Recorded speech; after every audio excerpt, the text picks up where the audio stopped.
Hello everybody, welcome back to my YouTube channel. So guys, in this video I'm gonna be showing you how to fix Cash App won't let me to unlock my cash card.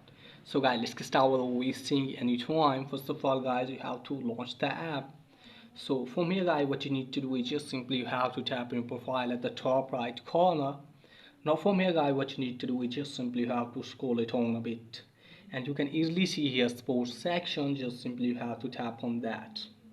Now after that you have to wait some second and locate for the cash card. Here it is guys, just simply you have to tap on that. Now after that guys, what you need to do is just simply you have to scroll it down and you can easily see here issues with cash card. Just simply you have to tap on that and you can easily see here trouble signing up. Just simply you have to tap on that and you can easily see chat section.